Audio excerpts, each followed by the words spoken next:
Oi, sim! Que bom que vocês voltaram para mais um vídeo no nosso canal. E dessa vez eu tava encucada com uma coisa que a gente sempre, nós humanos, sempre queremos fazer, né? Uma coisa que intriga a humanidade faz bastante tempo. Diga-me você, se você tivesse a oportunidade de voltar no tempo, você faria alguma outra escolha na sua vida? Ou você acredita que nós somos definidos pelas escolhas que nós fizemos no passado? Que se nós escolhêssemos diferente, hoje nós teríamos pessoas diferentes? Bom, eu não sei. Eu sei que a gente vai tentar descobrir se isso impacta ou não na obra que eu li dessa vez, que eu vou trazer para vocês. Na verdade, o livro que eu li dessa vez, ele foi escolhido como leitura de ficção científica no clube do Kindle, um clube que eu participo via WhatsApp, no ano passado ainda, tá? Vocês já devem ter notado que eu tô um pouco atrasado com os meus vídeos, né? Mas não tem problema. Sem mais enrolação, vamos logo falar pra vocês que, além de ser ficção científica, esse é um clássico. A edição que eu tenho é maravilhosa. Sem mais enrolação pra vocês, senhores, A Máquina do Tempo, de A.J. Wells. Como eu disse, a edição que eu tenho, ela é maravilhosa, tá? Essa é a edição da Soma de Letras, capa dura. Ela tem N ilustrações, enquanto ele vai contando. É muito legal as ilustrações e a história. Tipo, dá pra ilustrar e dá pra gente visualizar muito bem o que o autor tá contando. Mas sem mais enrolação, vamos trazer pra vocês do que se trata esse livro. Ele foi lançado originalmente em 1895 no Reino Unido pela Henry and Holt Company. Na verdade é um pouco mais complicado do que isso, porém eis aí a nossa versão mais atualizada. E já aqui no Brasil, uma das primeiras edições que eu consegui encontrar, que chegou a mais perto que eu cheguei de ser a primeira, foi em 1958 pela Ebal, que seria na época a Editora Brasil América.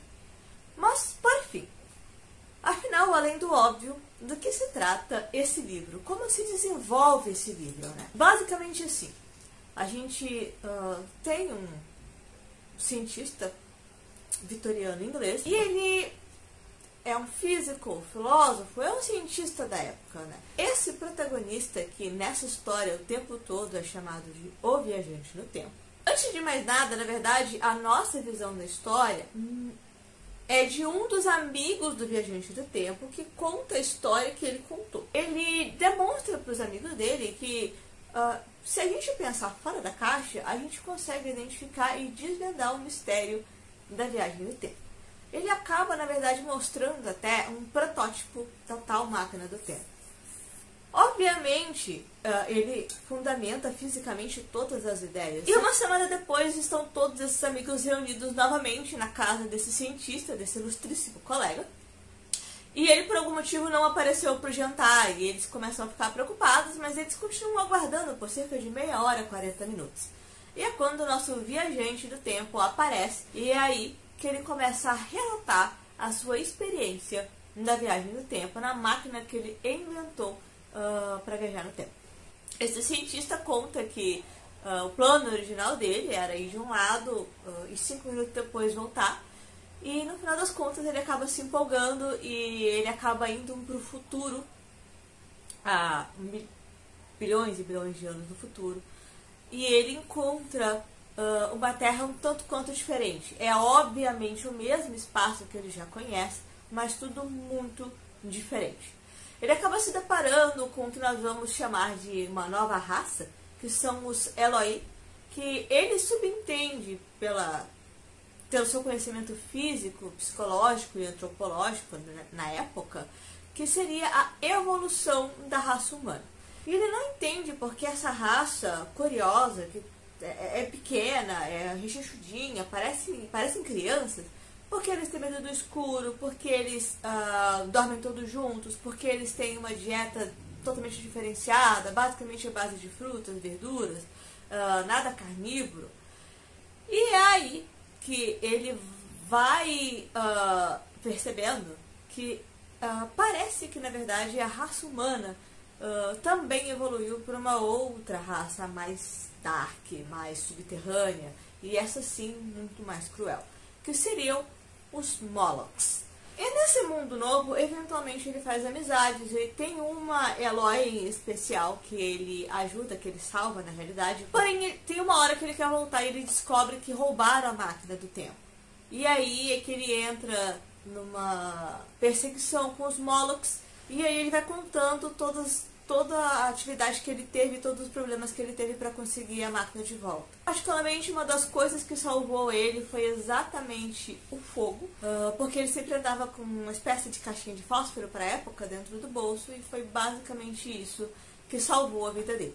E é bem curioso que, na verdade, se a gente para ver, o relato é bem simples, o relato é exatamente esse, é toda a vivência que ele teve naquele período de tempo que ele passou lá. O curioso, na verdade, que eu pude perceber com essa leitura é o quanto, na realidade, o H.G. Wells trouxe uma...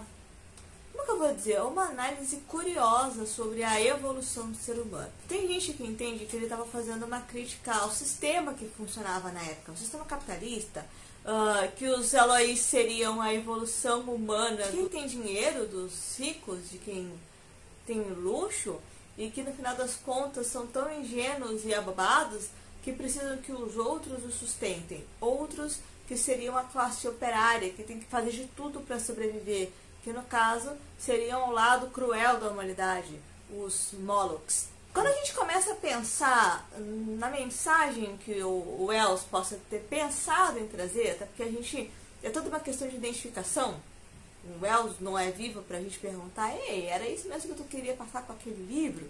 Mas a gente sabe que o autor ele sempre tenta passar uma mensagem para os seus leitores, né? Deixar um legado da mente dele, dos pensamentos dele. Indiretamente, a gente acaba colocando no papel aquilo que a gente defende. Eu sei que se a gente for analisar um pouquinho mais criticamente ou gramaticalmente, ou como você quiser chamar, o livro ele tem uma estrutura bem simples. Na verdade, esse livro, quando ele foi escrito primeiro, ele foi escrito em uma espécie de folhetins, né? Eram etapas. E aí, essa editora do Reino Unido sugeriu a ideia de juntar todo o folhetim e fazer um livro só. E aí, obviamente, ele lapidou um pouquinho mais a história para deixar ela mais linear, né? A gente encontra ali, obviamente, uma narração em primeira pessoa, já que é o próprio viajante no tempo que narra, né? Não dá para saber se o viajante seria o próprio autor ou não. Eu acho que, pela visão que foi dada, pode ser uma projeção do alter ego do autor quando ele escreveu.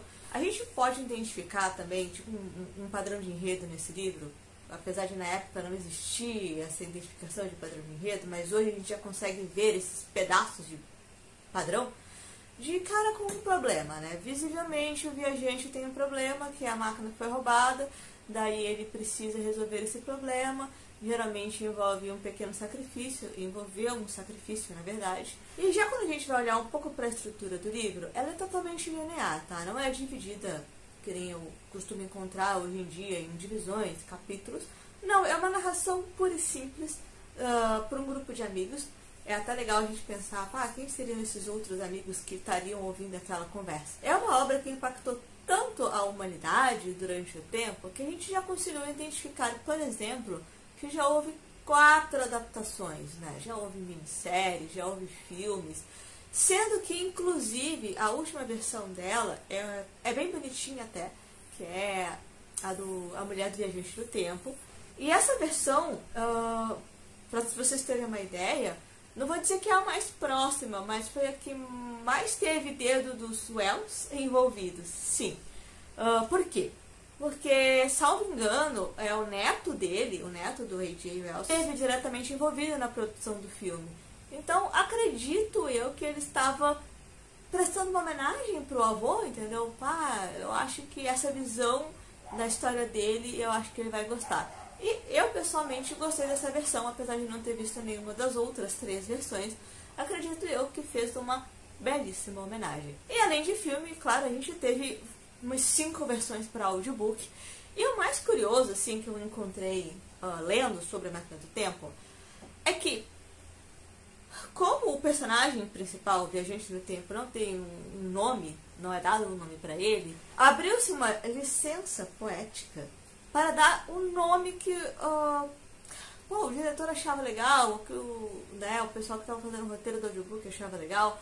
Tem uma versão em que ele é A.J. Wells, tem uma versão que é do filme, que ele é Harrison Wells, e por aí vai. Como livro, de forma geral, eu gostei de ser um clássico.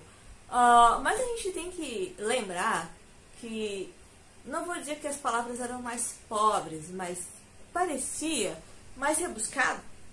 Parecia que atingia pouca gente naquela época, e provavelmente atingia mesmo pouca gente um livro, né, uma escrita. Então não era nada muito grandioso. Então hoje a gente pode achar, comparado com Game of Thrones da vida, com Outlander da vida, né, essas coisas que eu vou chamar de mais complexas, mas é só porque a gente consegue hoje imaginar mais, trabalhar mais a escrita, parece simples. Parece muito vazio, né? E a gente tem que lembrar, primeiramente, que foi uma das primeiras obras do Wells. Ele, obviamente, depois escreveu mais coisa, foi aperfeiçoando, foi escrevendo mais e mais artigos. Então, para um começo, é um livro muito bacana. Um excelente passatempo. A edição, principalmente as da Suma, estão de arrebentar, estão muito bonitas mesmo. A ilustração ajuda muito a gente a sacar o que está acontecendo na história. A edição é muito bonita e vale a pena ter na estante para edição de colecionador. Como história, eu já não sei se valeria tanta pena. Porém, numa grande promoção, numa oportunidade que tiver, pega e tem na estante, porque é muito fluido, é bem facinho de ler, sabe? E sendo uma leitura fluida, mesmo com um espaçamento maior, o livro tem apenas de história, 158 páginas, com mais prefácio, com mais notas do autor, coisas que enriquecem para a gente entender muito mais toda a construção do livro. Eu achei muito legal essa parte final, né? Na verdade, o desfecho acaba deixando a gente com um gostinho de quero mais, porque a gente entende eventualmente que depois, quando Wells lia essa obra dele, ele sentia que, mano, olha só essa coisa amadora que eu escrevi. É complicado, né? Sabe quando a gente pensa para analisar, quando a gente olha a nossa própria obra, a gente geralmente tende a achar que ela não é boa o suficiente. Mas A.J. Wells, por exemplo, sequer imaginou que a obra dele perpetuaria tanto tempo. Claro, a gente tem os herdeiros cuidando de todas as obras, mas será que quando ele escreveu, ele imaginou que ficaria tanto tempo, que renderia tanto, que seria lembrado como um clássico da literatura, da ficção científica? Não sei. Bom, na realidade, pessoal, se vocês me ouviram até aqui, eu vou agradecer bastante. Não sei se vocês perceberam que eu mudei um pouquinho o formato, eu acho mais dinâmico, sei lá, conversar mais cara a cara com vocês, mais expor minhas ideias mesmo.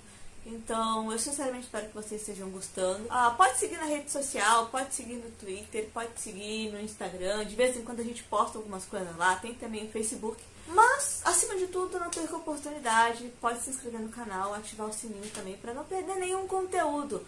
Falando em conteúdo, a gente tem muita coisa, vocês podem continuar vendo nesse vídeo aqui ou nesse vídeo aqui, conforme vocês bem decidirem. Já esta humilde pessoa vai ficando por aqui. Eu aguardo vocês no nosso próximo vídeo. O que será que a gente vai trazer para vocês?